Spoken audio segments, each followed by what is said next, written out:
They first declined to speak to the media. Why would your son want to kill the president? Back off!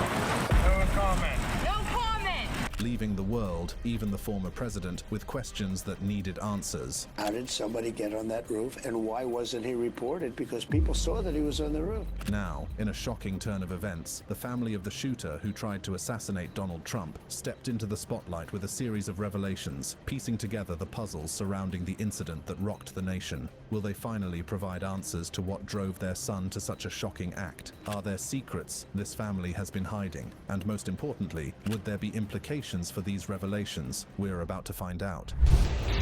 Trump shooter's family apologizes and reveals everything. July 13th, 2024 would go down as a significant day in history. The world came close to witnessing the assassination of a former United States president and now Republican nominee for the coming elections. Yeah, someone's on top of the roof. Look. There he is right there. Right there, see him? He's laying down. See him? Yeah, he's laying down. While speaking to his audience at a rally in Pennsylvania, a bullet whizzed past Donald Trump's head, nicking him on the ear and drawing blood in the process, before the Secret Service successfully whisked him off the podium and escorted him to safety. Unfortunately, Corey Compatore, a spectator, was killed while shielding family members from the gunfire, and 2 others were shot but survived before the perpetrator was shot and killed by security services. Shooters down. Are we good to move? We're clear. Not long after, the shooter was identified as 20-year-old Thomas Matthew Crooks. However, as details about the shooter began to emerge, the story surrounding the incident is becoming more perplexing than anyone could have imagined. Assassination attempt of former President Donald Trump on July 13th is the most significant operational failure of the Secret Service in decades. Now, things get more interesting as Crooks's parents have revealed some pretty eye-opening details about the shooter and what may have led to the tragic incident. Things first started taking a complex turn when it was revealed that the shooter's parents had contacted the police on the day of the shooting. On July 13th, 2024, Matthew Crooks and his wife, Elizabeth, called the police before the Saturday shooting because they were concerned about their son, especially as they were unaware of his whereabouts. According to them, they believed he was missing since he disappeared without any advance notice. While it is unclear when the call was made, it was definitely before the shooting. The call is one of several red flags that were revealed, as it indicated that law enforcement was duly notified before gunshots rang out at Trump's Pennsylvania rally on Saturday. Another shocking revelation that was made by Crooks's parents was that the AR-style rifle used by Thomas in the attack had been legally purchased by his father. To fully understand the implication of this revelation, it is important to step back in time to December 2012, when 20-year-old Adam Lanza took his mother's AR-style rifle and opened fire inside Sandy Hook Elementary, killing 27 people, including himself. Following the shooting,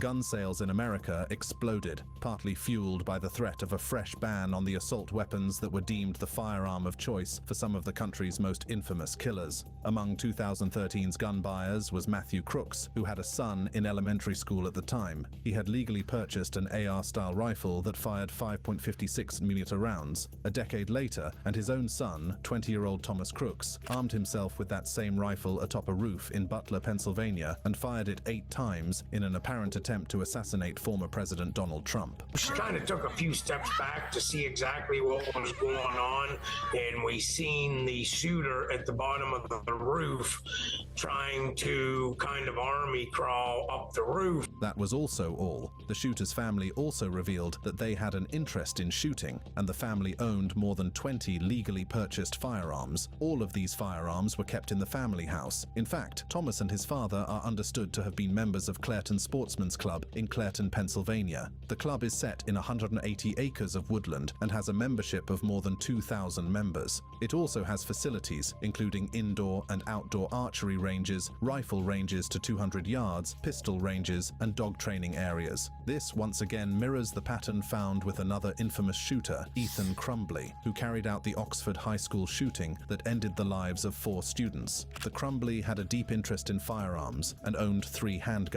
It was reported that Jennifer Crumbley, the mother of the shooter, had even written a letter to Donald Trump congratulating him on his win in 2016, while also thanking him for supporting her right to bear arms. Even though they knew he was weird, she and her husband went ahead to purchase a Sig Sauer 9mm semi-automatic handgun for her 15-year-old son. The same gun would be used in the shooting that ended the lives of 4 students and forever shattered the lives of the surviving victims. Another revelation from Crook's family came after officers discovered explosives in their son's vehicle that was parked close to the rally site. However, more shocking was the fact that investigators discovered and removed from the Crooks family home. All of these revelations are not only disturbing, but also add a whole dimension to the conversations on gun violence in the United States and the roles of parents in their children's crimes. Were Thomas Matthew Crooks's parents aware of his plans? One question that has been on the minds of everyone since these revelations were made is this: were the shooter's parents aware of his plans? There is no clear-cut answer to this, especially as the FBI is still carrying out investigations to find out the shooter's motive. So far, his family seems to be complying with the investigations. However, Thomas Crooks is being described as a lone wolf who acted entirely on his own, at least until a motive is discovered. At first, his family declined to speak to the media following news that their son had been the shooter behind the assassination attempt. Why would your son want to kill the president? Back off. No comment. No comment. However, 53-year-old Matthew Crooks, who worked as a licensed behavioral therapist specializing in rehabilitation, eventually opened up and said he was still trying to figure out what the hell is going on, but said he would wait until I talked to law enforcement before speaking about his son. We have no comment. We just want to try to take care of ourselves right now. So please, give us our space. Despite the fact that Crooks's parents, by present indications, seem to have no idea what their son had planned, many are left wondering how any of the signs he showed leading up to the incident weren't detected by his parents. First, his internet search history in the months and days leading to the attack was quite bizarre. In April, he had searched websites for information on major depressive disorder and depressive crisis treatment. On the day of the shooting, investigators found an image of the arrest photo of Ethan Crumbley on his primary cell phone, along with information about Crumbley and his parents, who were both found guilty of involuntary manslaughter, the first time parents of a school shooter have been prosecuted. 3 days after the Trump campaign announced the rally in Butler, Western Pennsylvania, Crooks also made numerous searches online for well-known political figures like the FBI Director Christopher Wray, Princess Catherine of Wales, and Attorney General Merrick Garland. That was not all. He also searched for the date and location of the Democratic National Convention, which takes place in August in Chicago, and for the location of the Trump rally. He also searched for information on Trump, President Joe Biden, and other major political events. One emerging theory by investigators about his online trail, based in part on the timing and subjects of his online searches, is that the shooter wasn't solely targeting Trump. He just had the desire to carry out a mass shooting, and the Trump event's proximity and timing offered the most ready opportunity. How did somebody get on that roof, and why wasn't he reported? Because people saw that he was on the roof. On the day of the rally, Crooks made several internet searches, including for photos of the location of Trump's speech and for a local gun store not far from his home, where he purchased bullets that day. Some sources also alleged that Crooks had also left a message on the gaming platform Steam, in which he said, "July 13th will be my premiere, watch as it unfolds." However, that was eventually discovered to be a hoax. While it's easy to dismiss the negligence of his parents on this count, since most parents barely access their kids' phones, other discoveries raised alarm. For instance, investigators recovered rudimentary explosive devices from his car, along with a bulletproof vest, additional magazines of the type he used in the attack, and a drone he flew on the rally site just before the shooting. This begs the question of whether or not his parents knew he had made those purchases. He lived with them in their home, so how was he able to purchase all of these items without his parents not noticing at all? At the family home, investigators also recovered 14 firearms and additional explosives, along with a second cell phone, a laptop, and a hard drive. Again, how was a 20-year-old living under the same roof with his parent able to hide explosives in the home without his parents ever once being aware? He built 3 homemade bombs, 2 of which were found in his car and another in his home. So, is it possible that the parents in those times were never aware he was building something right under their roof? In the preceding months, Crooks had even received multiple packages, including some marked as possibly containing hazardous material. And again, it is hard to believe that his parents never once noticed any of those bizarre deliveries. While there's yet to be information on what the Crooks family dynamics are like, people are of the opinion that both his parents, who are licensed behavioral therapists, should have noticed something was gravely wrong with their son. He was just quiet, and I've never noticed anything off. I mean, he was just a normal kid to me, walking around the neighborhood. I mean, He was just a bit odd, that's all. Those who knew Thomas Crooks in high school described him as a loner who was always isolated. Again, another red flag that is hard to miss. And with parents who were behavioral therapists, they should have known something was amiss. He was also described as a Republican with conservative political leanings. A classmate recalled participating in a mock debate in a course they took together, where their teacher posed questions on government policy and had students stand on opposite sides of the classroom to signal their support or opposition. According to him, the majority of the class was on the liberal side, but Thomas, no matter what, always stood his ground on the conservative side, which made it very bizarre how and why he would carry out an assassination attempt on the conservative candidate. Again, on the day of the shooting, Crooks's parents had contacted the police to report him missing and were concerned for his well-being. Judging from the descriptions used for Thomas, he didn't appear to be the type of kid who would make spontaneous decisions like not going home or contacting his parents. This behavior, once again, should have raised suspicions about a troubled young man on the loose. Overall, there's also the question of the true intent of Crooks's parents' call to the police. Did they call the police right before the shooting because they were simply worried he was missing? Or did they call the police because they had an idea of their son's motive, hence the need for the police call so he could be found before things escalated? All of these burning questions have not yet been solved with an answer. Until then, there will always be speculations about what truly happened. With the shooter dying with his motive, all we have left is a pile of mysteries that may take a while to solve. Implications of Crooks' parents' revelation. There's no denying that the Crooks family revelations may have serious implications, most of which could be legal. In fact, a lot of people believe that they may go to jail, especially as parents are now being legally held responsible for the crimes of their child. Under Michigan law, parents of a child who violates firearm-related laws on school property or in a school vehicle can be held criminally liable if the parent knew the child's intentions or furthered their actions. In a rare move, the parents of Ethan Crumbley were charged after it was discovered that the 9mm Sig Sauer handgun used in the shooting was purchased by the suspect's father days before. The firearm was purchased, effectively for their son, and he was present for the sale. That gun was supposedly stored.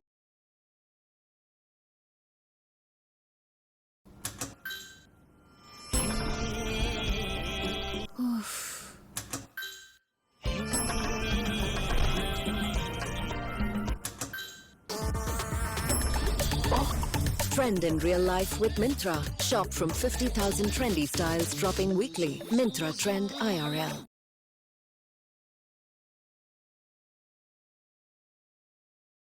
Stored, unlocked in a drawer at the Crumbley home. Even when a teacher observed the suspect searching for ammunition on his cell phone and alerted school officials, they were unable to reach his mother. When she finally was available, instead of reaching out to the school with an explanation, Jennifer Crumbley allegedly texted her son, "LOL, I'm not mad at you. You have to learn not to get caught." While you were running away from your son and your responsibilities, I was forced to do the worst possible thing a parent could do. I was forced to say goodbye to my medicine. Again, school officials advocated the troubled teen be taken off the school grounds into counseling on the day of the shooting after a teacher found a disturbing drawing with him. His parents were called to school and they refused the idea of letting their son leave the school. That same day, he went ahead to murder 4 people. Jennifer and James Crumbley were charged with 4 counts of involuntary manslaughter on Friday. Both parents were sentenced to 10 to 15 years in prison as a move that showed that parents who were gun owners would now be held responsible for their children's crimes, since they had a responsibility to ensure their firearms were secured. It is the sentence of this court, Ms. Crumbley, that you serve 10 to 15 years with the Michigan Department of Corrections.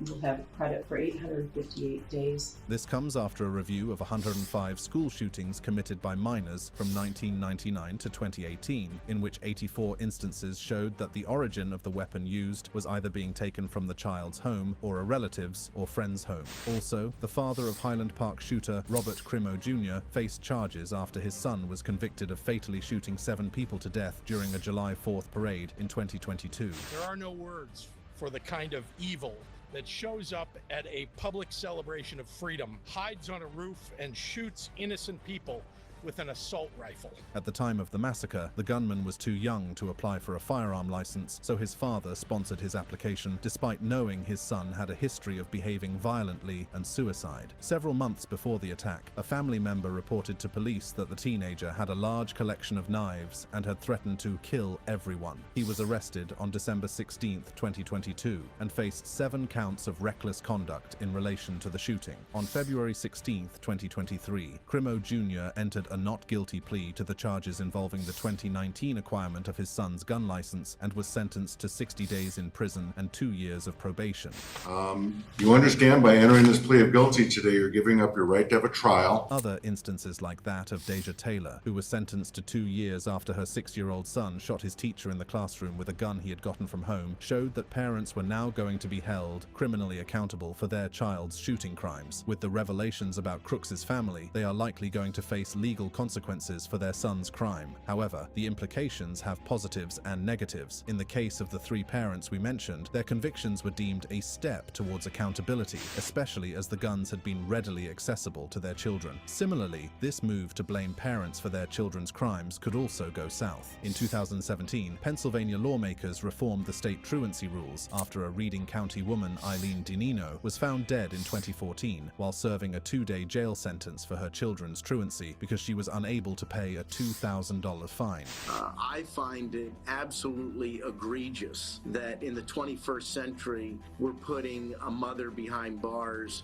because her children chose not to attend school. There are debates expressing skepticism about whether this move to criminally charge parents addressed the root causes underlying the social problems they sought to address. There are also concerns about these laws and long-standing racial disparities in the judicial system. While it is great that parents, especially gun owners, are now being held accountable for their role in gun violence, a lot of low-income black parents will have to bear the brunt of these laws. If anything, punishing parents is no deterrent to juvenile crime. In 1947, after weeks of sleeping outdoors, a 14-year-old stole a gun and shot 3 passers-by. A judge sentenced his obviously troubled mother to prison for a year for failing in the sacred privilege of being a mother and developing in him a pattern of delinquent behavior. With this new move, there may no longer be a differentiation in cases where parents just let their kids run wild and those who had tried but failed to control their children. So far, a look back at history has shown that liability for parents has rarely solved the underlying problem. Obviously, this move would ensure parents pay more attention to their kids, but it does nothing to eradicate the problem completely. There are also questions that even these new legal moves have been unable to answer. When children who become criminals grow up in violent communities, who is really to blame for their actions? At what age are people ultimately responsible for their own behavior? How much control can a parent reasonably exercise over a teenager, especially an older one? In the end, one thing is sure: every move to hold the parents responsible for their child's crimes solves only a minute part of a much bigger problem. The United States of America has struggled to address this problem since long before Crooks's father bought the AR-style rifle 11 years before the assassination attempt, and that is the easy access to a gun. And with that, we've come to the end of this video of Trump's shooter's family apologizing in court and revealing everything. For more thought-provoking videos like this, click on the cards showing on your screen, and I'll be waiting on the other side.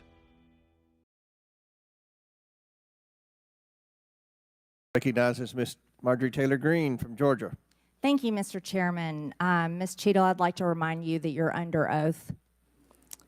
The site team has a senior supervisor, an advanced team, a protective intelligence team, a counter sniper element, and detail. Who was the agent in charge? How long has she been the agent in charge? And what is her Secret Service background?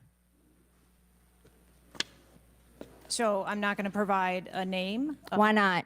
You're here to answer our questions. This forum, I'm not going to provide names of. You stated in your testimony, you said, I am here today to answer your questions. That is correct. Answer the question. I'm not going to provide names of our personnel. Why not? Today. The American people are demanding these answers from you today, Ms. Cheadle. I will do the best to provide you accurate information based on the facts that I have at this time. You're not answering our questions. The advance element coordinates with other intel or law enforcement partners, identifies threats and weaknesses at the sites and movements. We'd like a copy of the advance report. Have you brought it here with you today? We will comply with the request for the documentation that has been requested. When will that be, Ms. Cheadle? Because you should have brought it today. I am certain that our personnel are working on obtaining all of that documentation. I don't believe you, and neither do the people watching this hearing. You're not doing well, as Mr. Moskowitz informed you. You've been sitting here for over 3 hours, and I have you know the entire country is demanding you resign and demanding that you be fired if you do not resign. Things are not going well for you. You need to answer the questions. Was there a protective intelligence team, and what technical resources were utilized for that event, specifically drone or helicopter assets?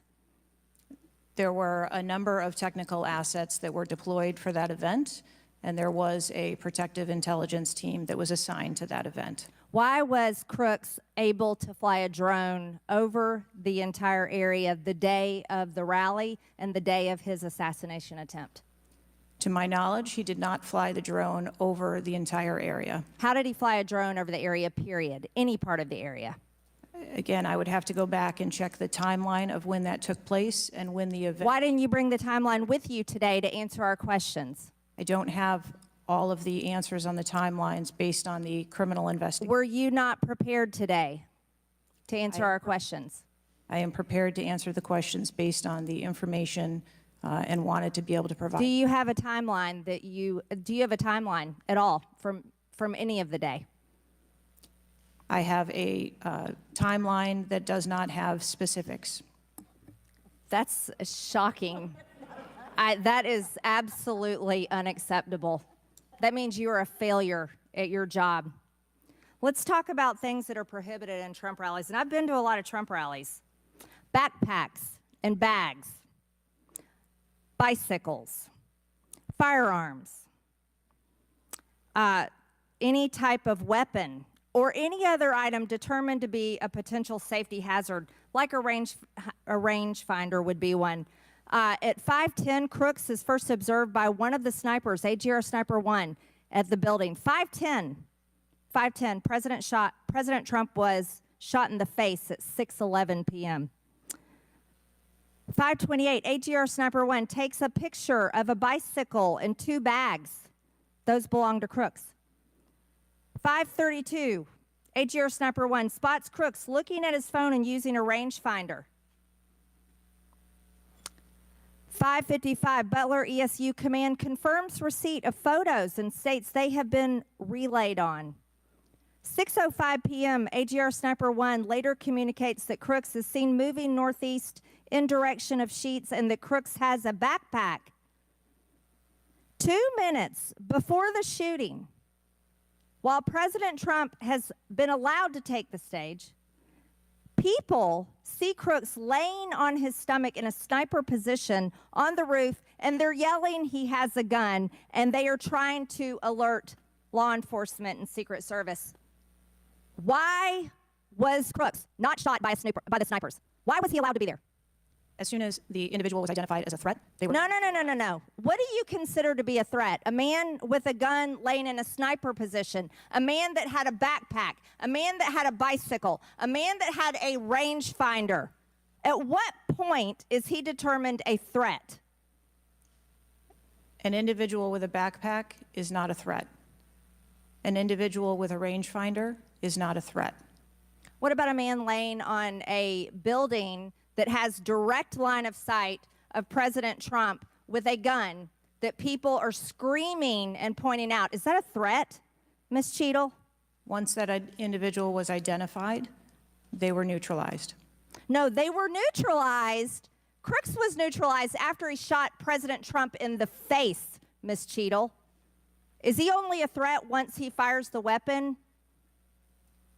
As soon as the counter sniper identified that individual, they were able to neutralize them. How were people in the crowd? Okay, then let's just take it this way. People under your command did not consider him to be a threat, yet people in the crowd knew he had a gun and considered him to be a threat.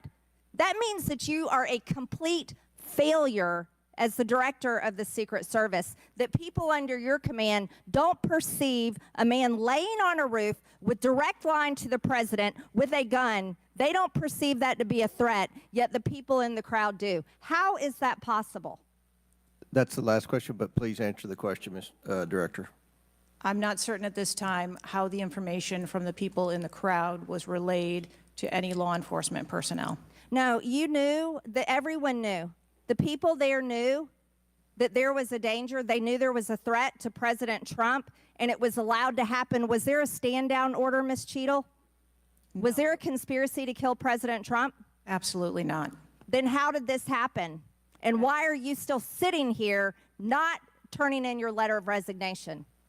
Last question, but please answer, and then I'll recognize Ms. Presley. Please answer that question. That is what we are investigating to determine. We're waiting for your letter. We're waiting for your letter of resignation, and you really need to consider doing that before you leave today. Chair now recognizes Ms. Presley from Massachusetts.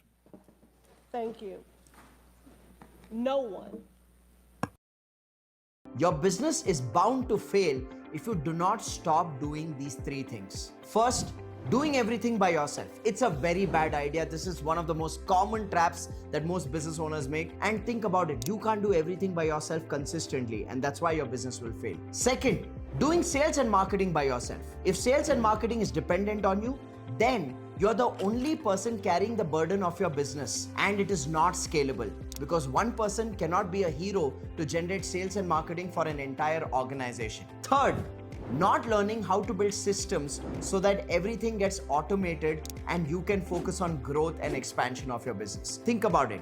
These three things are like traps that drain the time, effort, and energy of a business owner and deprive the business owner from doing what they're actually supposed to do, which is to focus on growth and expansion. So if you are a business owner and you're getting stuck in these three traps and you want to stop doing all of these things, then I want you to be open to learning skills and strategies that can allow you to build a business which can grow without you. And if you're interested in learning that, then I invite you to Business Success Workshop, where I teach you everything that you need to know to be able to set up your business in a manner where it is not dependent on you. The Business Success Workshop has been attended by more than 180,000 business owners and has attained a rating of 4.8 out of 5 from the participants who've attended this course. So make sure you invest your time, because it will be the most valuable time that you would have invested in your journey of learning and growing your business. It's just ₹99. Click on the button below and register right now, and I will look forward to seeing you at the Business Success Workshop.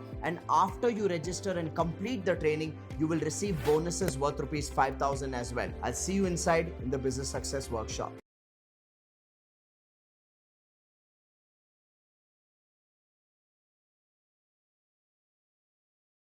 Was looking up and regarding the tragedy of Oxford High School, where it took 4 of our high school youth there. I'm sorry, I'm not able to. The FBI has those details. So you can't even tell us, I mean, was he looking at the type of weapon? How many? Yeah, unfortunately, I don't have those details. Do you have, I mean, did they share that with you though? I don't have the full content of what his searches were. I think that they are still in the process of examining all of his devices. Okay. Again, you know, the impact, I want to be really serious about this. The impact on our families is more than just this political rally, Mr. Chair. We have to talk about this. Even if we're in disagreement, let's talk about it, because I've seen statistics that show that we could be saving lives now if we ban these weapons of war from our, from being able to buy it at the local store down the street. I mean, we just can't continue to allow this to happen. And unfortunately, my residents are not former presidents of the United States. They don't get a hearing. They don't get Secret Service, any of that. And even among those that are expressing the failed in the system, they just deserve better. They truly do. Thank you, and I yield. Chair now recognizes Mr. Burchett from Tennessee. Thank you, Mr. Chairman. Ms. Cheadle, the shooter was set up on the roof of the AGR International building, as we know. Was the roof identified as a potential vulnerability days before the rally? To my knowledge, yes, it was. Were agents or officers inside the building? If so, what floor were they on? We had local police officers inside the building. एक फौजी और उसके परिवार के लिए अपना खुद का घर होना खास होता है। आपके इस घर के सपने को पूरा करने के लिए हम हमेशा आपके साथ हैं। जय हिंद।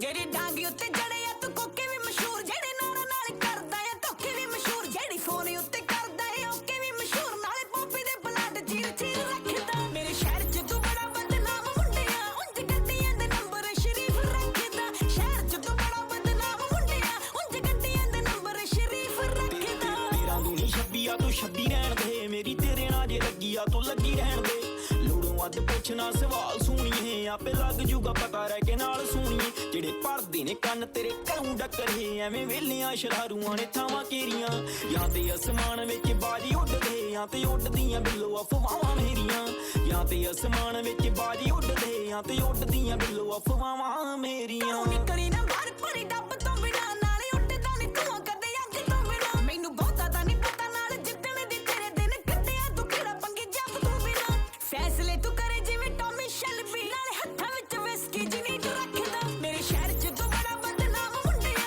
ਉਂਝ ਗੱਡੀਆਂ ਦੇ ਨੰਬਰ ਸ਼ਰੀਫ ਰੱਖਦਾ ਸ਼ਹਿਰ 'ਚ ਤੂੰ ਬੜਾ ਬਦਨਾਮ ਮੁੰਡਿਆ ਉਂਝ ਗੱਡੀਆਂ ਦੇ ਨੰਬਰ ਸ਼ਰੀਫ ਰੱਖਦਾ ਗੱਡੀਆਂ ਤੇ ਡੋਲਾ ਸ਼ੈਂਪੇਨੀ ਮੇਰੇ ਨਾਲ ਜਿਹੜੇ ਬੰਦੇ ਸਾਰੇ ਗੇਮੀ ਆਓ 40 'ਚ ਚੁਣੇ ਜੱਟ ਦਿਲ ਵਾਲੀ ਰਾਣੀ ਅੱਖ ਬਿੱਲੀ ਉੱਤੇ ਬੜੇ ਨੇ ਬਲੇਮੀ ਹਾਂ ਰੂਟ ਮੇਰੀ ਜ਼ਿੰਦਗੀ ਦੇ ਟੇਡੇ ਦੱਸਦੇ ਜਿਵੇਂ ਜੰਗਲ ਪਨਾਮਾ ਦੇ ਨੇ ਰਾਹਾਂ ਮੇਰੀਆਂ ਜਾਂ ਤੇ ਅਸਮਾਨ ਵਿੱਚ ਬਾਜੀ ਉੱਡਦੇ ਜਾਂ ਤੇ ਉੱਡਦੀਆਂ ਬਿੱਲੋ ਅਫਵਾਹਾਂ ਮੇਰੀਆਂ ਜਾਂ ਤੇ ਅਸਮਾਨ ਵਿੱਚ ਬਾਜੀ ਉੱਡਦੇ ਜਾਂ ਤੇ ਉੱਡਦੀਆਂ ਬਿੱਲੋ ਅਫਵਾਹਾਂ ਮੇਰੀਆਂ ਮੇਰੇ ਪਿੱਛੇ ਵੀ ਪਲਾਜ਼ੇ 'ਚ ਲੜਾਈ ਬੜੀ ਆ ਦੇਖ ਜੱਟੀ ਦੀ ਟਰਾਂਟੋ 'ਚ ਚੜਾਈ ਬੜੀ ਆ ਮੇਰੀ ਗੱਡੀ ਨੇ ਵੀ ਸ਼ਹਿਰ ਅੱਗ ਲਾਈ ਬੜੀ ਆ ਜਿੱਤੂ ਗਾਲੀਆਂ 'ਚ ਦੱਬਿਸ਼ੀ ਨਹੀਂ ਤੇ ਰੱਖਦਾ ਸ਼ਹਿਰ 'ਚ ਤੂੰ ਬੜਾ ਬਦਨਾਮ ਮੁੰਡਿਆ ਉਂਝ ਗੱਡੀਆਂ ਦੇ ਨੰਬਰ ਸ਼ਰੀਫ ਰੱਖਦਾ ਸ਼ਹਿਰ 'ਚ ਤੂੰ ਬੜਾ ਬਦਨਾਮ ਸੋਹਣਿਆ ਗੱਡੀਆਂ ਦੇ ਨੰਬਰ ਸ਼ਰੀਫ ਰੱਖਦਾ ਜਾਂ ਤੇ ਅਸਮਾਨ ਵਿੱਚ ਬਾਜੀ ਉੱਡਦੇ ਜਾਂ ਤੇ ਉੱਡਦੀਆਂ ਬਿੱਲੋ ਅਫਵਾਹਾਂ ਮੇਰੀਆਂ ਜਾਂ ਤੇ ਅਸਮਾਨ ਵਿੱਚ ਬਾਜੀ ਉੱਡਦੇ ਜਾਂ ਤੇ ਉੱਡਦੀਆਂ ਬਿੱਲੋ ਅਫਵਾਹਾਂ ਮੇਰੀਆਂ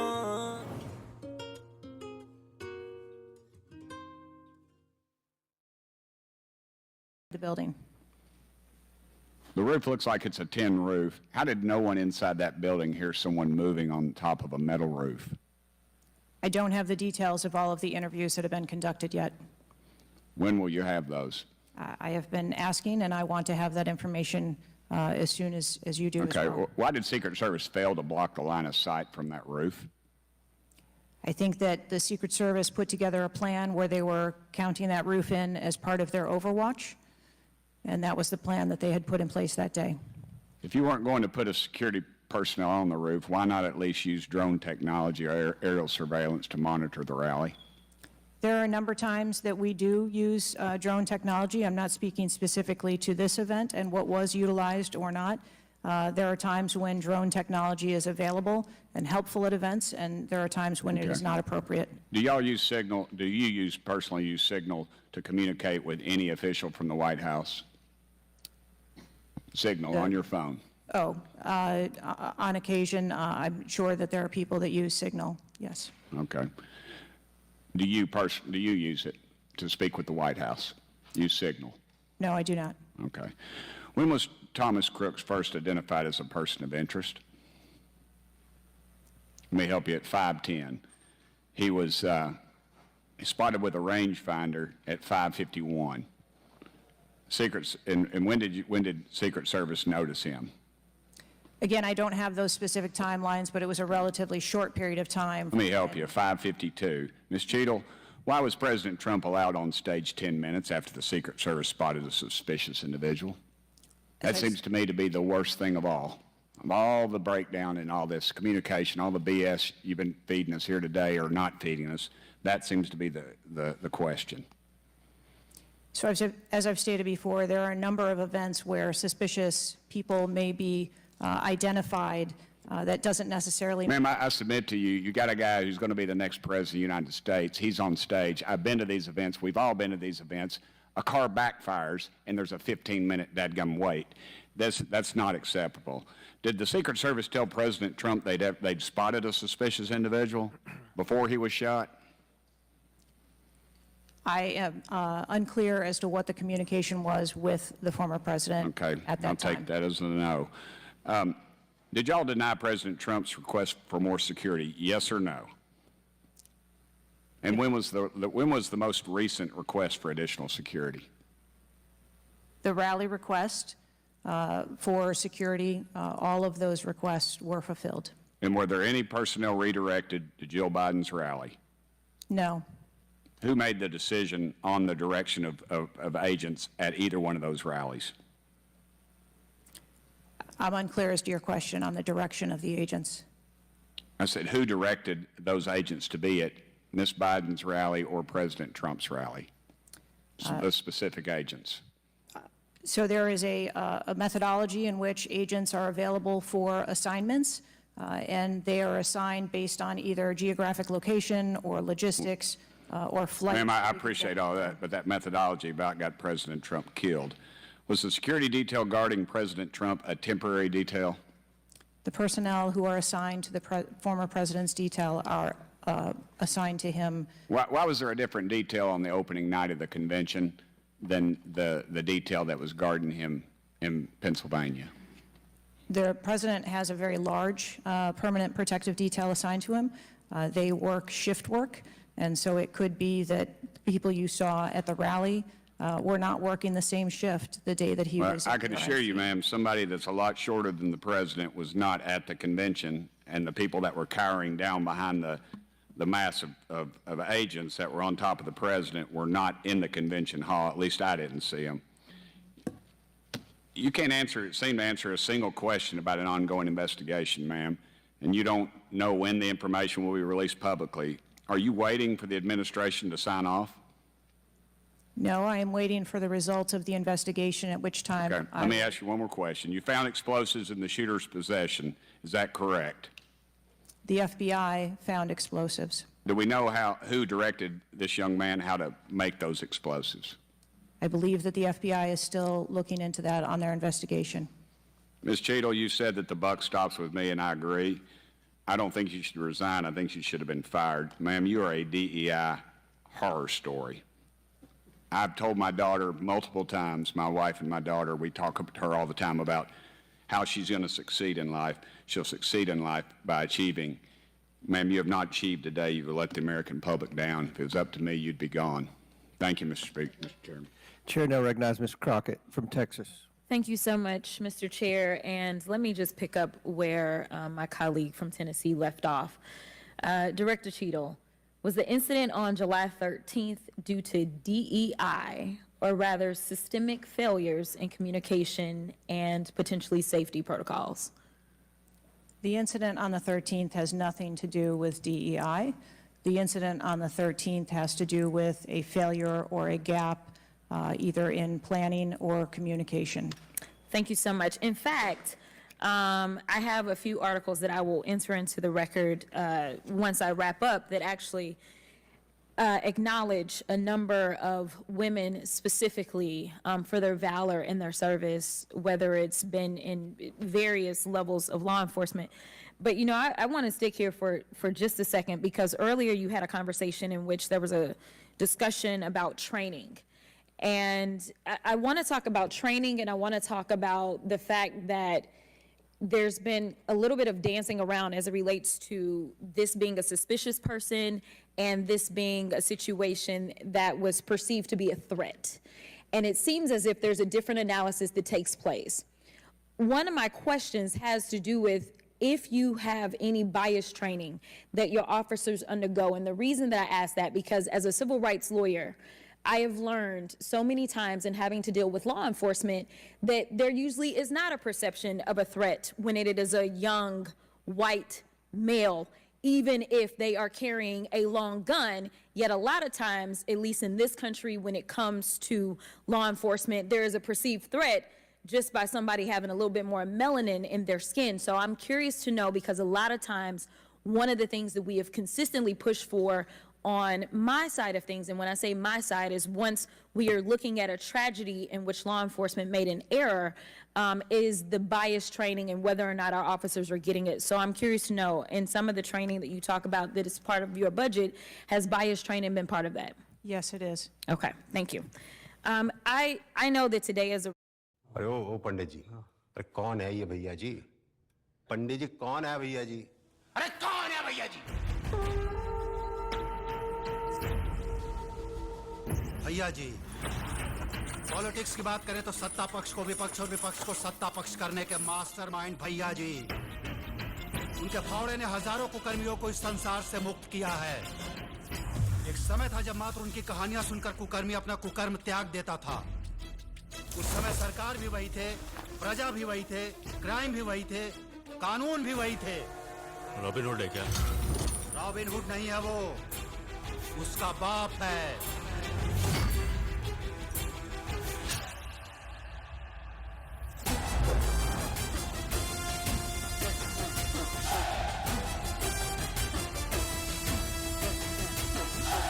भैया जी, गांव पुपड़ी, जिला सीतामढ़ी, बिहार, और आपने तो उनके भाई की हत्या ही कर दी।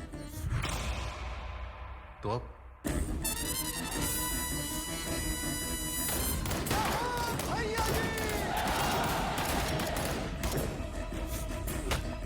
ये जो चंदरवान है ना, बड़ी कुत्ती चीज है, खा के डगाड़ जाएगा आपको।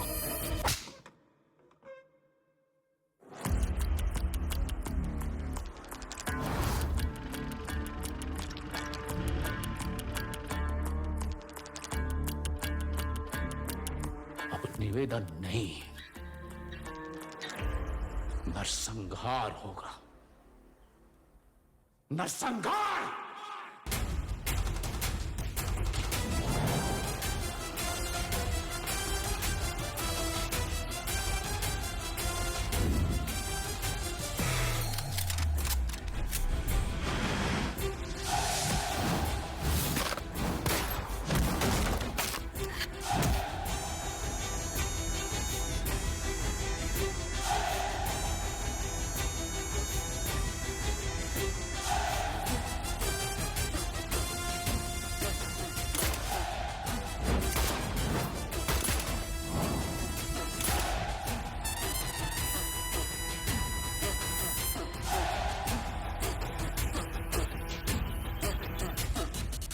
तो अब ये भैया जी आएंगे और तबाही मचाएंगे।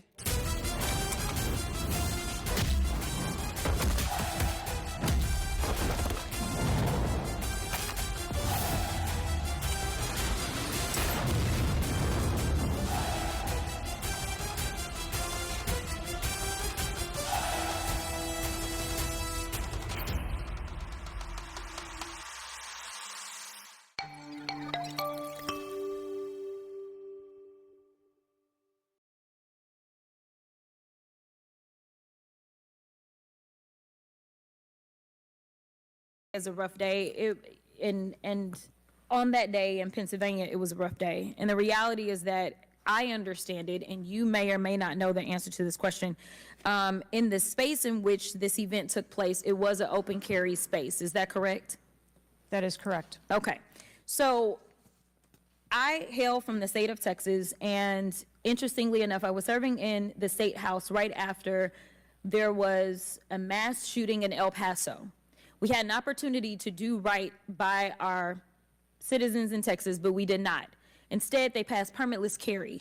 And what my colleagues kept trying to get you to answer, because we want to come up with solutions, we don't want to keep pointing the finger. And right now, you've got a bunch of fingers that are pointed at you. But our job is to solve problems for the American people. And to be perfectly honest, the numbers are clear. I think almost every major law enforcement agency come forward and say that they were against permitless carry because they said that their jobs would be made more difficult. Unfortunately, my colleagues on the other side of the aisle in the state of Texas decided that they would ignore those warnings, and they passed the law instead. And right after they passed that law, we ended up with Uvalde. And we heard the stories of those officers that were scared to go in and save those babies because of the firearm in which that, in that case, 18-year-old had in his hands. They also were given an opportunity to say, hey, raise the age and make it to where at least you have to be 21 before you can possess this type of weapon. And they chose not to. And we have the facts.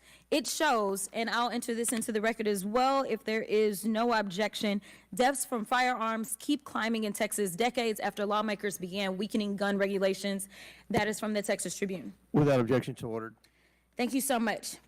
The last thing that I'm just going to make a point of saying is that we all care about this issue because we know that there has been a spike in violence, political violence in this country.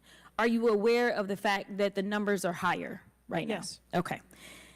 In addition to that, and I'm going to point a little blame at ourselves because right now you got all the fingers pointed at you. But the reality is that we have a number of congressional members that are consistently engaging in violent rhetoric and it needs to be toned down. The reality is that people are listening and they're paying attention, but unfortunately, another thing that is happening because we're not getting answers from you today is the conspiracy theories. They have already began. Have you heard of any of the conspiracies? Yes. Okay.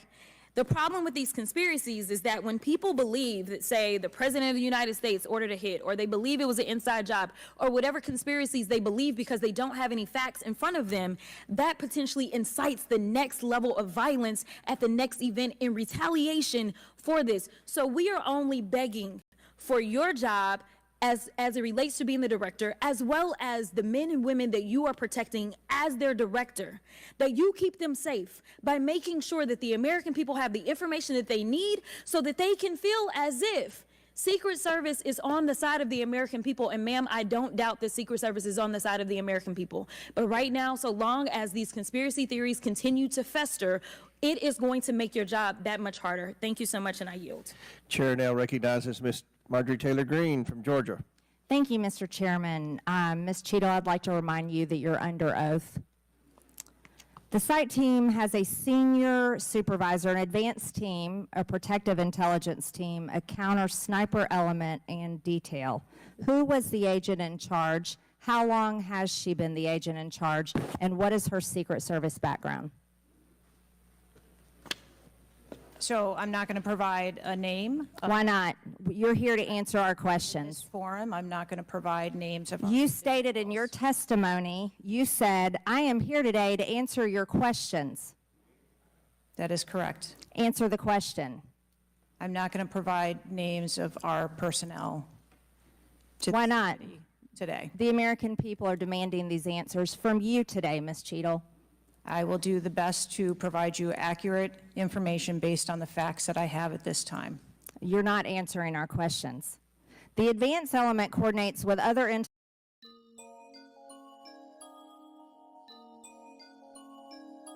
नशा आखा मैं उतार हो रहा जान के ढंग देखो तो परी के गिर कान के रंग फेस पे सुनहरी चढ़ रहा से मत बुझो लठ सा गड रहा से रदो लट जुल्फा की गाला पे देखो कितने लड़ना पड़े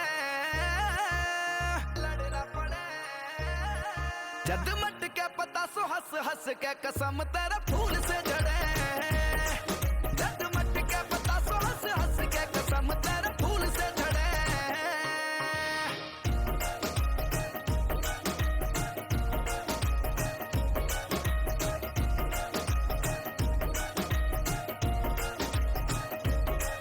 भोलेपन पे यो नखरा बिठा लिया बाजू बंद में नगीना जड़वा लिया भोलेपन पे यो नखरा बिठा लिया बाजू बंद में नगीना जड़वा लिया मारे पल के बीजली सी कड़के बंदे मार के लिकड़ जा सजड़ के रील घूमे से दिमाग में कमाल की शब्द परवाने ना चढ़े झट मट के गुलाबो हंस हंस के कसम तेरा फूल से झड़े झट मट के गुलाबो हंस हंस के कसम तेरा फूल से झड़े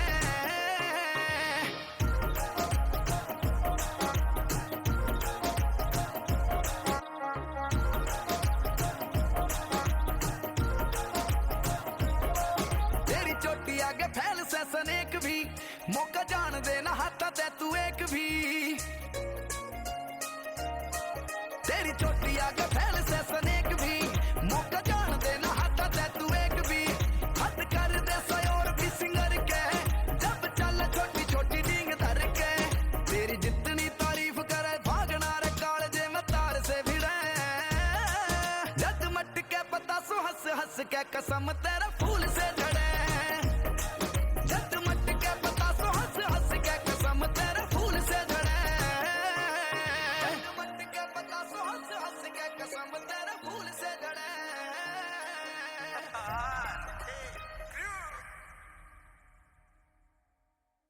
intel or law enforcement partners, identifies threats and weaknesses at the sites and movements. We'd like a copy of the advance report. Have you brought it here with you today? We will comply with the request for the documentation that has been requested. When will that be, Ms. Cheadle? Because you should have brought it today. I am certain that our personnel are working on obtaining all of that document. I don't believe you, and neither do the people watching this hearing. You're not doing well, as Mr. Moskowitz informed you. You've been sitting here for over 3 hours, and I have you know the entire country is demanding you resign and demanding that you be fired if you do not resign. Things are not going well for you. You need to answer the questions. Was there a protective intelligence team, and what technical resources were utilized for that event, specifically drone or helicopter assets? There were a number of technical assets that were deployed for that event, and there was a protective intelligence team that was assigned to that event. Why was Crooks able to fly a drone over the entire area the day of the rally and the day of his assassination attempt? To my knowledge, he did not fly the drone over the entire area. How did he fly a drone over the area, period? Any part of the area? Again, I would have to go back and check the timeline of when that took place and when the event... Why didn't you bring the timeline with you today to answer our questions? I don't have all of the answers on the timelines based on the criminal investigation. Were you not prepared today to answer our questions? I am prepared to answer the questions based on the information and wanted to be able to provide. Do you have a timeline that do you have a timeline at all from any of the day? I have a timeline that does not have specifics. That's shocking. That is absolutely unacceptable. That means you are a failure at your job. Let's talk about things that are prohibited in Trump rallies. And I've been to a lot of Trump rallies. Backpacks and bags. Bicycles, firearms, any type of weapon, or any other item determined to be a potential safety hazard, like a rangefinder would be one. At 5:10, Crooks is first observed by one of the snipers, AGR Sniper 1, at the building. 5:10, President Trump was shot in the face at 6:11 p.m. 5:28, AGR Sniper 1 takes a picture of a bicycle and 2 bags. Those belong to Crooks. 5:32, AGR Sniper 1 spots Crooks looking at his phone and using a rangefinder. 5:55, Butler ESU Command confirms receipt of photos and states they have been relayed on. 6:05 p.m., AGR Sniper 1 later communicates that Crooks is seen moving northeast in direction of Sheets and that Crooks has a backpack. 2 minutes before the shooting, while President Trump has been allowed to take the stage, people see Crooks laying on his stomach in a sniper position on the roof, and they're yelling he has a gun, and they are trying to alert law enforcement and Secret Service. Why was Crooks not shot by the snipers? Why was he allowed to be there? As soon as the individual was identified as a threat, they were... No. What do you consider to be a threat? A man with a gun laying in a sniper position, a man that had a backpack, a man that had a bicycle, a man that had a rangefinder. At what point is he determined a threat? An individual with a backpack is not a threat. An individual with a rangefinder is not a threat. What about a man laying on a building that has direct line of sight of President Trump with a gun that people are screaming and pointing out? Is that a threat, Ms. Cheadle? Once that individual was identified, they were neutralized. No, they were neutralized. Crooks was neutralized after he shot President Trump in... index fund में invest करने का फंडा है quick and simple just like 1 2 3 mutual fund निवेश बाजार जोखिमों के अधीन है योजना से संबंधित सभी दस्तावेज सावधानी पूर्वक पढ़ें in the face, Ms. Cheadle. Is he only a threat once he fires the weapon?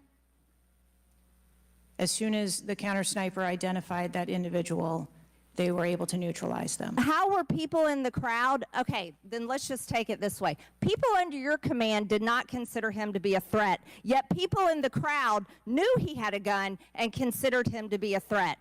That means that you are a complete failure as the director of the Secret Service, that people under your command don't perceive a man laying on a roof with direct line to the president with a gun? They don't perceive that to be a threat, yet the people in the crowd do. How is that possible?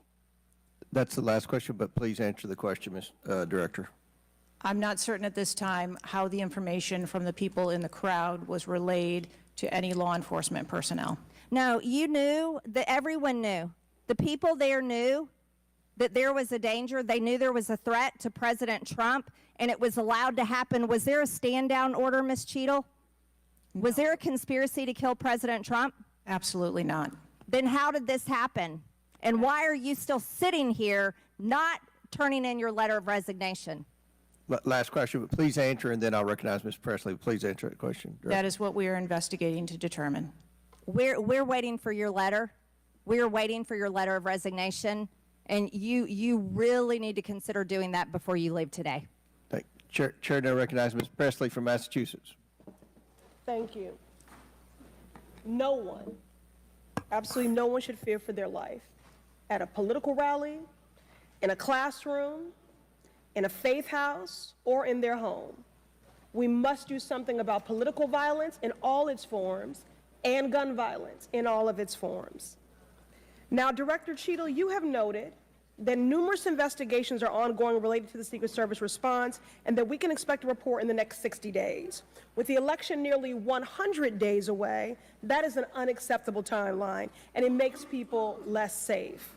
It also allows my colleagues across the aisle, Republicans, additional time to spread dangerous misinformation, which also puts people in harm's way. Some Republicans have exploited this moment to continue to attack progress towards racial justice and gender equity in America. Disappointing, but not surprising. I hesitate to repeat their racist and sexist tropes, but in summary, Republicans have wrongfully and shamefully stated that hiring women and people of color hindered the response to the shooting. Now, this is part and parcel of Republican strategy to constantly attack necessary diversity, equity, and inclusion efforts, to undermine the contributions that women, people of color, the disability community, and others make to this country each and every day. And it is disgraceful. In the wake of gun violence and tragic loss of life, Republicans are ignoring solutions like gun safety reform and instead trotting out sexist tropes. Can't say I'm surprised. I ask unanimous consent to enter into the record reporting from CNN titled "Right-Wing Media Figures Blame Women in Secret Service and DEI for Security Failure in Trump Shooting." Without objections ordered. This article quotes members of Congress and others that plainly accuse DEI and the hiring of women as a liability for the Secret Service. Women have been an integral part of the agency since 1971 and are held to the same standards as their male counterparts. To use them as a scapegoat during a time of crisis is shameful, and it is dangerously divisive. In fact, based on recent publicly available demographic data of the agency, the largest demographic groups among special agents are white and male. But to right-wing extremists, the truth doesn't matter. The lies they tell to advance their anti-diversity agenda, which is a key theme throughout Project 2025, will only make the American public less safe and more divided. And every day, Director Cheadle, that you fail to give us answers, they are given more oxygen to make their baseless claims that women and people of color are responsible for tragic events. And that is dangerous too. Thank you. And I yield my remaining time to Ranking Member Raskin. Thank you to the distinguished gentlelady from Massachusetts, and thank you for those trenchant insights. I wanted to make the point that you were making and several of other members were making to bring it into sharp relief here. The very same day that Donald Trump narrowly escaped an assassination attempt, but an honored firefighter was gunned down and killed and other people were injured, There was another mass shooting that day, just several hours later in Birmingham, Alabama. 4 people killed and 10 wounded in a nightclub shooting. And you might think, oh, that's some kind of freakish coincidence. Not at all. We have more than one mass shooting a day in America.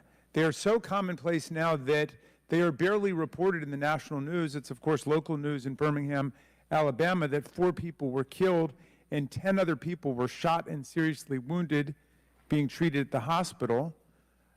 These things are a nightmare for the families of the victims who've been killed, for the families who have to take care of people who've been seriously injured and wounded. They are a major financial drain, publicly and privately, and yet we allow AR-15s to be purchased with abandon, promiscuously, all over the country. People can just go out and get an assault weapon. And the distinguished gentlelady from Michigan was right. We have a hearing when it affects the President of the United States, but on all the other days of the year, we don't have a hearing about it.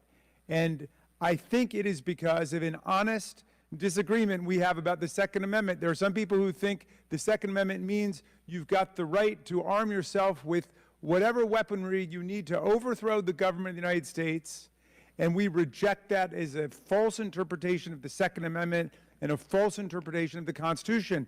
We can ban assault weapons. We did it back in 1994. It dramatically reduced these mass shootings, and when that ban was lifted, the mass shootings went up through the roof again, and we've shown it. And so just like we're demanding real answers and real action from the Secret Service, let us demand real action and real answers from ourselves about the nightmare of mass gun violence, which puts America into a category all its own when you compare us to the countries in the European Union or Canada or other similarly situated countries. There's nothing like what we're going through. So we've got to act on the Secret Service to protect ourselves against political violence, and we've got to act as a Congress to protect ourselves against AR-15 violence in America.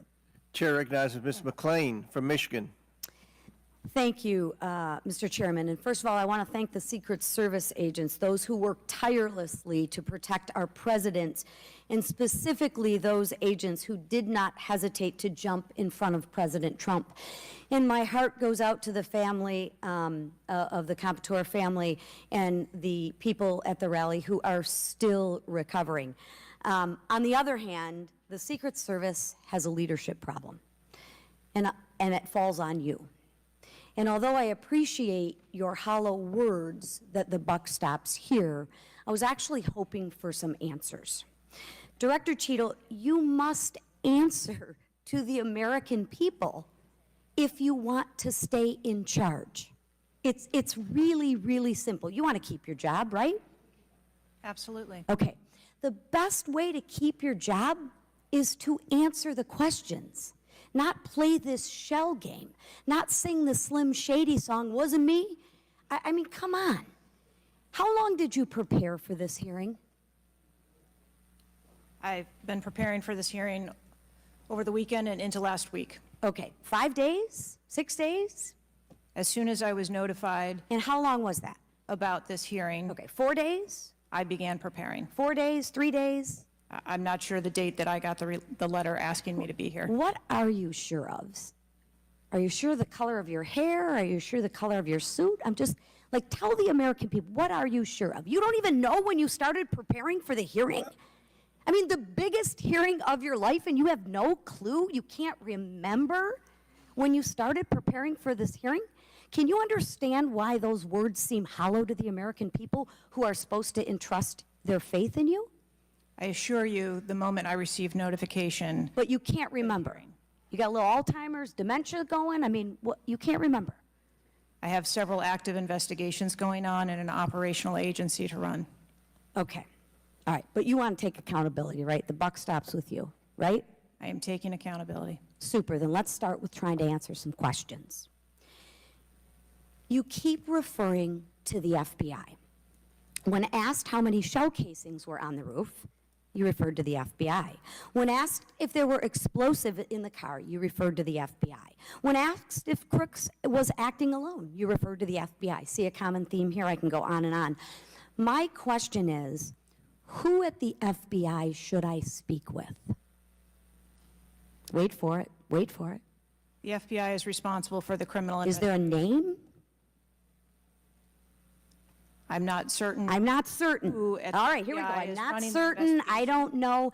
Let me ask a different question. Have you been in communication with the FBI? Yes, I have. With whom? I speak with the director and the deputy director. Okay. And what have they shared with you about this investigation? So I'll give you an opportunity to answer again. Did they share with you how many shell casings were on the roof? They have shared with me the Did they share with you how many shell casing were on the roof? Yes. Okay, how many were there? I would refer to the FBI for how many were there? And their information that they need to share in their investigation. So they've shared the information with you. You just don't want to share the information with us, correct? We have concurrent investigations that are going on. So they have shared this information with you. You know the answer to the question. You just refuse to answer the question from the member of Congress who has subpoenaed you to be here. Is there a different answer to that question? I was always willing to come here and testify before this oversight hearing. Beautiful. Then let's do that. Let's for once have your actions match your words. So you've been in communication with the FBI. You know the answers, and you refuse to tell us the answers. So I will ask you again. You know how many shell casings were on that roof. What is the answer to that question? I think it's pertinent. What is the answer to that question? I think it's pertinent to talk to you about the information that the Secret Service has and that the Secret Service knows related I'm to the asking events you on an that day. answer to the question. If you're supposed to be in charge, if the buck stops with you, how come you can't share the answers? What are you covering up? What are you hiding, my friend? I'm not covering anything up. Then why can't you answer a simple question? I would leave it to the criminal investigation to answer questions related to that. When you talk to the FBI and you ask them how many explosives, well, let me ask you, did you ask them how many explosives were on the roof? Did they answer that question? Or in the car, excuse me. Did they answer that question for you? Yes. Yes. So you know the answer to that question that my colleagues have asked you. But again, you refuse to give us the answers. You're playing this wasn't me. Well, I submit to you, if you can't, and it's not a can't, it's a won't. It's not a can't. It's not a I don't know. It's a I choose not to answer the question. Well, let me tell you, Ms. Cheadle, if you're going to lead, you need to lead. If you want to be in charge, then answer the question or step aside and have someone with the courage and the guts to answer to the American people the questions that they deserve answers to. And with that, I yield back. Chair now recognizes Ms. Boebert from Colorado. Thank you, You Mr. and Chairman. say, Director Cheadle, we support your work to the tune of billions of dollars and thousands of employees. What went wrong? What would you say? Again, knowing that we're 9 days out, I would say, as I have said from the very outset, I accept responsibility for this tragedy. We are going to look into how this happened, and we are going to take corrective action to ensure that it never happens again. Well, I appreciate that, and I hope you will act with vigor and focus and intensity, and it seems you understand the gravity and solemnity of this to the American people. Millions and millions of Americans don't feel safe with all the AR-15s out there. We thought at least the President of the United States or a former President of the United States would be safe, but now that's not even clear. Mr. Chairman, I yield back to you. Gentleman yields back. Chair now recognizes Chairman of the House Judiciary Committee, Mr. Jordan from Ohio. Thank you, Mr. Chairman. Director, were you guessing or lying? The day after President Trump is shot, Secret Service spokesman Anthony Guglielmi said, quote, "The assertion that a member of the former president's security team requested additional security resources that the U.S. Secret Service or the Department of Homeland Security rebuffed is absolutely false. The next day, Secretary Mayorkas said, that is an unequivocally false assertion. We had not received any request for additional security measures that were rebuffed. But 5 days later, the Washington Post said this: top officials repeatedly rejected requests from Donald Trump's security detail for more personnel. The next day, the New York Times said this: Mr. Guglielmi acknowledged that the Secret Service had turned down some requests for additional federal security assets for Mr. Trump's detail. So which is it? Because both statements can't be true. Were you guessing or lying when you said you didn't turn down requests from President Trump's detail? Neither, sir, and I appreciate the question. Well, what were you doing? Because those statements don't jive. So what I can tell you is that for the event in Butler, there were no requests that were denied. As far as requests... Well, maybe they got tired of asking. Maybe you turned them down so darn much, they said, not worth asking. How many times did you turn them down ahead of that? I think that it is important to distinguish between what some people may view as a denial of an asset or a request. Well, is Mr. Guglielmi your spokesperson? He said he acknowledged the Secret Service had turned down some requests. I'm asking how many? A denial of a request does not equal a vulnerability. Well, tell me what it is. There are a number of ways that threats and risks can be mitigated with a number of different assets, whether that be through personnel, whether that be through technology, or other resources. Well, tell the committee which it was. They asked for additional help in some form or another. You told them no. How many times did you tell them no, and what did you tell them no to? Again, I cannot speak to specific incidents, but I can tell you in general terms, the Secret Service is judicious with their resources based on... What does some requests mean? How many times? Some indicate requests is plural. So more than once they asked for additional help and you turned them down. What did they ask for and how many times did you turn them down? Pretty basic questions. So again, without having all of the details in front of me, sir, what I can tell you is that there are times... You didn't get briefed on how many times you turned down the Trump detail when they asked for additional help? I'm sorry. You didn't get briefed on that before you came to this hearing, knowing you were going to get asked that question? What I can tell you is that in generic terms, when details make a request, there are times that there are alternate ways to cover off on that threat or that risk. But that's not what he said. He said they were denied certain requests, some requests. This is your spokesperson, not me talking. This is the Secret Service talking. And what a change from absolutely false, unequivocally false to, oh, by the way, there were some times where we didn't give them what they wanted. That's a huge change in 5 days. And the fact that you can't answer how many times you did that, that's pretty darn frustrating, not just for me, but for the country. I hear your frustration. Let me ask you this. Were any of those requests denied to President Trump's detail after you knew about the Iranian threat? What I can tell you, again, I don't know the specifics, is that there are times when we can fill a request. It doesn't necessarily have to be with a Secret Service asset or resource. We can fill that request with locally available assets. You spoke to anyone at the White House since July 13th? Yes, I have. Who'd you talk to? I have briefed the President and the Vice President. Talked to the First Lady? No, I have not. Talked to the White House staff? Anyone in the White House communications? No, I have not. Have you talked to the counter sniper who took the shot that took out the bad guy? Yes, I have. And can you tell us about that conversation? I would not want to reveal conversations that I've had with my employees. But that's exactly the kind of information the American people want to know. American people would pay your salary. I understand. This is an ongoing investigation. And who's all doing the investigating at Secret Service? I know the Inspector General, but is there also an internal investigation in addition to the Inspector General? We are conducting a mission assurance investigation internally, yes. You know what it looks like, Director? It looks like you won't answer some pretty basic questions. It looks like you got a 9% raise and you cut corners when it came to protecting one of the most important individuals, most well-known individuals on the planet. A former president, likely the guy who's going to be the next president. Looks like you guys were cutting corners. That's what it looks like to me. Is that true?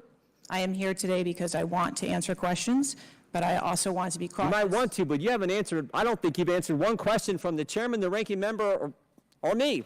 We got a lot of other people asking. We'll see if your record improves, but right now you haven't answered, I don't think, any questions. I yield back. Gentleman yields back. Chair now recognizes Ms. Norton from Washington, D.C. Thank you, Mr. Chairman. In the summer of 1963, as a law student, I traveled to the South to work in the civil rights movement. When I arrived in Jackson, Mississippi, I was met by a civil rights activist who showed me around town and tried to convince me to work in Jackson that summer. I recall talking with him and his wife about the raw atmosphere in Jackson. Later that day, he took me to the bus station for my trip to my assignment. That night, he was assassinated outside his home. His name was Medgar Evers. I condemn the political violence. It is a threat to democracy. I want to discuss one of the roots of political violence, guns. For years, Republicans, including a member of this committee, have introduced legislation and amendments to repeal or block the District of Columbia gun violence protection laws, including its bans on assault weapons and large capacity magazines. The shooter at the Trump rally used the mass shooter's gun of choice, an assault weapon, specifically an AR-15 style rifle, and presumably a large capacity magazine, which is defined in D.C. as a magazine that can hold more than 10 bullets. Under current D.C. law, D.C. does not recognize concealed carry permits issued by other jurisdictions, but it does issue concealed carry permits to both residents and non-residents. However, D.C. imposes a number of requirements on concealed carry applicants, including suitability, such as not having exhibited a propensity for violence or instability. Moreover, D.C. residents restricts where the guns can be carried, such as a political demonstration near the White House and Naval Observatory, or near people under Secret Service protection, provided the permit holder has. Index fund में invest करने का फंडा है quick and simple just like 1 2 3 mutual fund निवेश बाजार जोखिमों के अधीन है योजना से संबंधित सभी दस्तावेज सावधानी पूर्वक पढ़ें has been given notice. This week, the House is expected to consider the fiscal year 2025 Financial Services and General Government Appropriations Bill.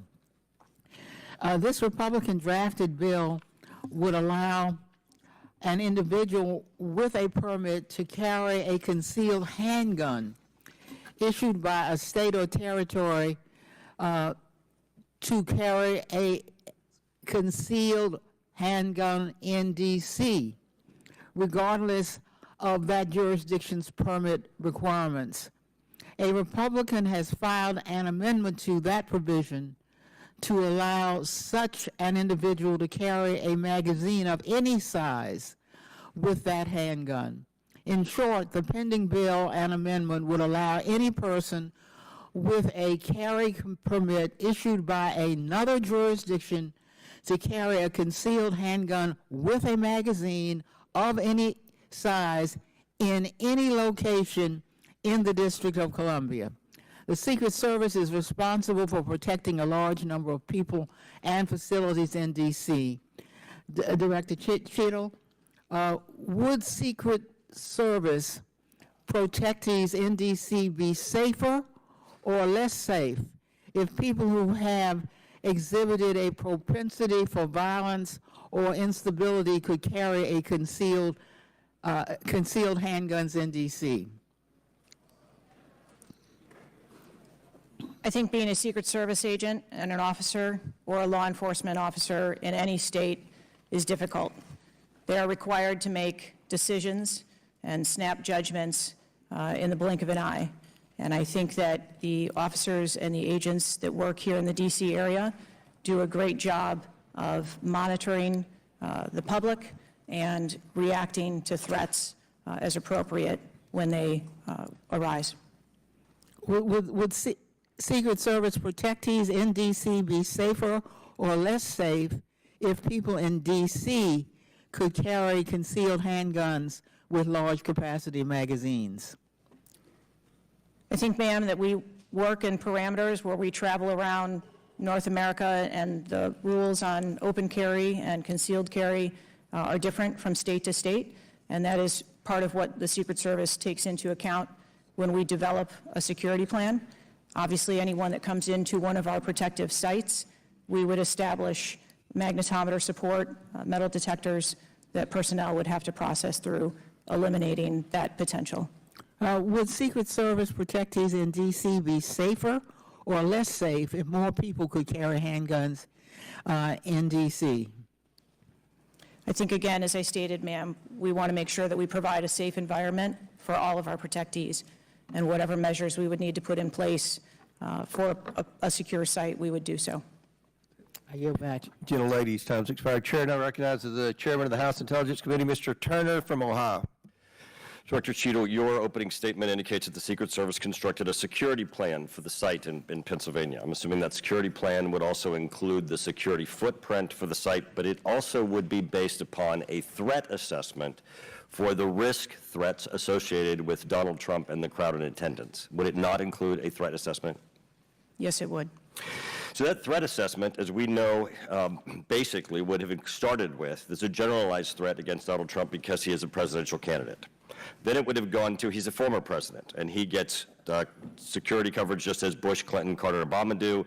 And then you also have the heightened political environment. Even for those, it's clear that the security footprint, that the threat assessment was insufficient, which permitted then a 20-year-old to actually enter with a weapon and shoot Donald Trump. But I want to ask you about two other aspects of the threat assessment. It is known and public that Iran is a threat risk for Donald Trump. They're a threat risk for John Bolton, former Secretary of State Pompeo, and Donald Trump, because they have indicated they want to assassinate them as a result of retaliation for the killing of Soleimani. That is both, for Iran, a generalized threat. They're targeting these individuals, but also most recently, a specific threat to Donald Trump himself. Now, I want to enter into the record by UC a Department of Justice Public Affairs release, a CNN article, an article from Fox News, and an article from CBS, all of which acknowledge without objection to order that this threat exists for Donald Trump from Iran, and that there are specific threats, most recently, that have been acknowledged. Director Cheadle, have you read the intelligence of the generalized threat to Donald Trump by Iran as a result of their desire to retaliate for the killing of Soleimani? I have. Have you read or been briefed about the intelligence of the specific recent threat to Donald Trump from Iran? Yes, I have. Director Wray, when we were getting our briefing, indicated that he thought the threat assessment should have included this threat from Iran. Is it your testimony today that the threat assessment, since you've read this intelligence, was sufficient to protect them from this threat from Iran? My testimony today is that the information that we had at the time was known. Was it sufficient? Director Cheadle, was it sufficient for the Iranian threat that you said you have read the intelligence briefings for? That information was passed to... Well, I'm not asking the bureaucratic issue of who did it get passed around to. Director Cheadle, was it sufficient for the specific and generalized threat to Donald Trump's life from Iran? Yes, I do believe it was. Director Cheadle, is an Iranian assassin more capable than a 20-year-old? Sir, I think we've acknowledged that there was gaps and a failure that day. When I raised this issue with Director Wray, he was incensed. He was shocked that the threat assessment of Iran did not seem to be, as we and I discussed, baked in to your security footprint and your threat assessment. And he went on to say that the generalized threat that he has told the whole country that we are under from a potential terrorist threat. He has said we're under the highest threat level since 9/11, that the lights are flashing red. And he has specifically indicated that people have crossed the southern border as a result of the Biden administration's policy, and that there are in our country today terrorists and individuals who are affiliated with terrorist groups and organizations. That would be a heightened threat environment, Director Cheadle, would it not? Yes. In his public statements, he has said he is making these statements because he wants people to take them into consideration in threat assessments. specifically. Now, that would be a threat not just to Donald Trump, but it would also be a threat to the crowd there, wouldn't it? Yes. Are ISIS terrorists and al-Qaeda terrorists and international groups and terrorists more capable than a 20-year-old in pulling off either a mass shooting or an assassination of Donald Trump? Sir, again, there was clearly a breakdown and a failure that day. Have you read the intelligence of the terrorists that are currently in the United States that Director Wray speaks, and those individuals that are here that are affiliated with terrorist groups and organizations that are in the process, as Director Wray said, of representing a significant threat of a terrorist attack occurring in the United States? I have read reports that apply specifically to the Secret Service's mission. Director Cheadle, because Donald Trump is alive, and thank God he is, you look incompetent. If Donald Trump had been killed, you would have looked culpable. There is no aspect of this that indicates that there has been any protection to Donald Trump. The threat was identified before he took the stage, and the shooter was only killed after Donald Trump himself was killed. Not only should you resign, if you refuse to do so, President Biden needs to fire you, because his life, Donald Trump's life, and all the other people which you protect are at risk because you have no concept of the aspect that the security footprint needs to be correlated to the threat. I yield back. Chair now recognizes Mr. Lynch from Massachusetts. Thank you, Mr. Chairman. Director Cheadle, there were multiple security failures at the former president's rally in Butler, Pennsylvania. First of all, there was a failure to isolate the podium from exposure to direct fire. Do we know who made that decision to allow that rooftop to remain as an unprotected area? Do we know who came up with that security plan that omitted that?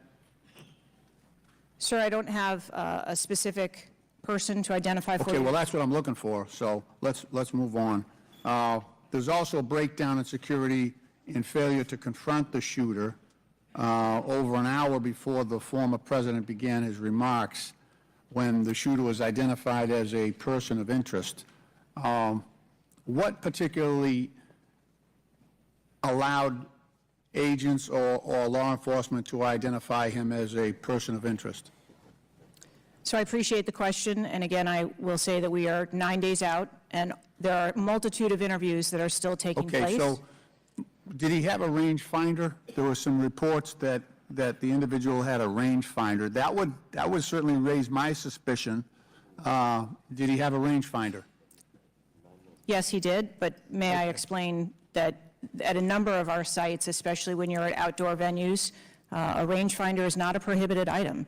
It is sometimes an item that is brought in by individuals if you're going to be in the back. Did anybody confront him on that? Anybody ask him questions? What are you doing with the rangefinder? Anybody confront him on his presence where he was in proximity to the president? So again, to my knowledge, I believe that was the process that was taking place, was to locate the individual. Did they confront him? Did they go up to him? Did they talk to him? I do not have those details at this time. Those are important details. There's also a failure to communicate between law enforcement to act quickly upon information provided by either local law enforcement or rally attendees that the suspect was positioned on the roof. There were minutes of delay before any meaningful action was taken, even though he was several hundred feet from the podium, and this was obviously minutes before the shooting. Let me ask you, there was considerable delay in removing the president from the podium after the shooting began. He got shot in the air. It was still over a minute before he was removed from the stage. Meanwhile, this shooter had multiple clips, several clips. He got off 8 shots, and he had the capacity and the ability, if he was not neutralized, to basically mow down that whole Secret Service detachment as well as the president. What, from your own investigation, caused that delay under the circumstances? What I can tell you is that when the agents identified that the shooting was taking place, in under 3 seconds, they threw themselves on top of the I understand president. that. There was heroism there. No question about it. No question about it. But protocol would indicate, and these are, the opinions of various former Secret Service agents, people who have done this work in the past, that over a minute of exposure on that podium with a shooter with a high-capacity weapon who had already wounded the president and could have got off, we don't know how many more rounds, and yet the president remained exposed, even though he was joined in that exposure by the Secret Service in their heroic acts. It just, I don't know if there's a good explanation for that. Our personnel created a body bunker on top of the president. I get that. Shielding him. Yeah, this was an AR-15 style weapon that would have made pretty quick work if he was determined and able to do so. This is not the first investigation that we've had of the Secret Service during my time here on this committee, and the last one we had, our previous investigation determined that the Secret Service was experiencing a staffing crisis that poses perhaps the greatest threat to the agency, and that's a quote. Is that staffing crisis still in place? Is that still something that you deal with on a daily basis? As of today, the Secret Service has just over 8,000 employees. We continue to hire, knowing that we need to ensure that we keep pace with What would be the full complement of And gentlemen, time's expired, but please answer the question. Yeah. I'm sorry? What would be the full complement that you're looking for? You've got 8,000, and how many would be a full complement for the service? So we are still striving towards a number of 9,500 employees approximately in order to be able to meet future and emerging needs. Okay, thank you, Mr. Chairman, for your courtesy. I yield back. Chair recognizes Dr. Fox from North Carolina. Thank you, Mr. Chairman. Director Cheadle, what grade would you give the Secret Service's performance in Butler, Pennsylvania on July 13? As I've stated, ma'am, this was clearly a failure. I would grade the agents and officers who selflessly threw themselves in front of the president and neutralized the threat an A. I think that we need to examine the events that led up to and prior to that day. You stated in 2021 that the Secret Service has a zero-fail mission. It's clear that the events of July 13 show a cascade of failures that cost Corey Comparator his life, nearly cost former president his life, and injured David Dutch and James Copenhaver. When an agency fails spectacularly in its mission, those responsible must be held accountable, and the problems must be fixed so they cannot happen again. Why should the American people or the officials you're responsible for protecting have confidence in your ability to lead the Secret Service after such a spectacular failure? I appreciate the question, and I am committed to finding answers so that we can make the agency stronger after this. You said on July 15 that the buck stops with me. How are you taking accountability for the Secret Service's failures during the July 13 assassination attempt on President Trump?